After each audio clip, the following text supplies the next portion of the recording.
I experienced a mom's worst nightmare unfold right in front of my eyes one day when I walked into the kitchen to check on my 4-month-old. He wasn't breathing all the way and his whole body had this jolting motion, almost like he was being startled over and over and over again. I didn't realize it in that moment, but he was having a seizure. Do you know what to do in that moment? Because I had no idea, and I will never forget the way that I felt. In this video, I'm going to be sharing 5 life-saving things that every parent should know when it comes to babies or children having seizures at home. And Walt, he is 3 now, and this is what life looks like.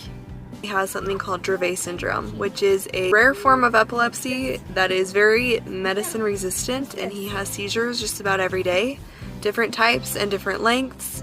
So we do a lot of these things almost every day to care for a seizure.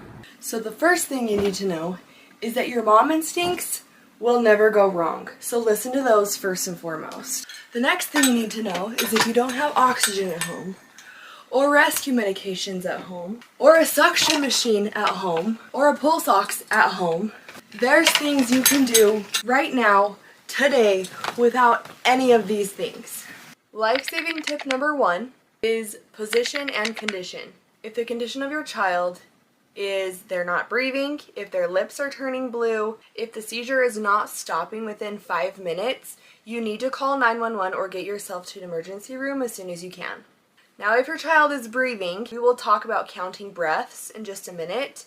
If your child is breathing, they're not purple or blue in the face or lips, you want to make sure they're in a safe position and a safe place. So not on top of anything, not in a car seat, not in a chair. Make sure they are laying flat on the ground on their side. You want to make sure there's nothing in their mouth. You want to make sure their airway is open. If you're worried about that, you can lay them on their back and take their chin and tilt it up. And we'll talk about CPR in just a minute too.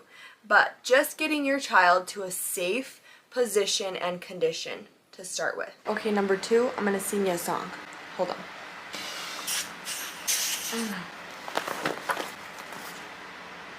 Number 2 is CPR and counting breaths. You're going to want to remember 2 breaths and 30 compressions, okay? And again, I am not a professional. All the advice given is from my own experience and for educational purposes only. So for CPR, you're going to want the baby laying on the floor. You're going to want to open up the airway, so tilt the chin up. You're going to give 2 breaths. If you want, you can plug the nose or you can cover their mouth and nose with your whole mouth. So 2 breaths. You want to make sure the chest rises, and then you're going to want to come in between the breast line. And for babies, you're going to want to use 2 fingers, and it is this. Okay, this is where I sing to you, so. And for babies, you're going to. Here comes the song. Okay. Here it is. Ah, ah, ah, ah. Staying alive, staying alive. I'm sorry, that's not supposed to be funny at all. But that's literally the beat of what the compressions are. Okay, if it's an older child, you're going to want to get the palm of your hand, keep your elbows locked, and same thing, same beat. If it's an adult, you're going to want to interlock both hands, lock out your elbows, same beat. Ah, ah, staying alive. Okay, not funny, serious situation. That's CPR, all right?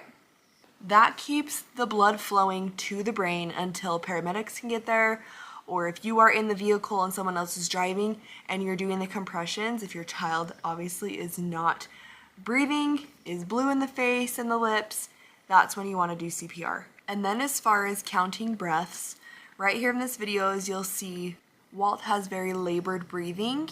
You're going to want to count 20 to 30 breaths in 1 minute. So you're going to want to get your timer, and the place you want to look is right underneath the rib cage here, and look for that kind of shallow in and then out again, and they can be very labored. Okay, tip number 3 is not necessarily life-saving like in the moment, but this could be crucial later on for doctors or neurologists, but it is to have a video or a timer video for the whole seizure, then it timestamps and there's the length of the whole seizure. So to have a video showing them if it's left side of your body, if it's the right side of your body, if it's a focal, if it's a tonic-clonic, if it's absent seizure, that type of information can do wonders. All right, number 4, get the body temperature down. During a seizure, it is very common for the body temperature to go up. The heart rate is going up, the body temperature is going up.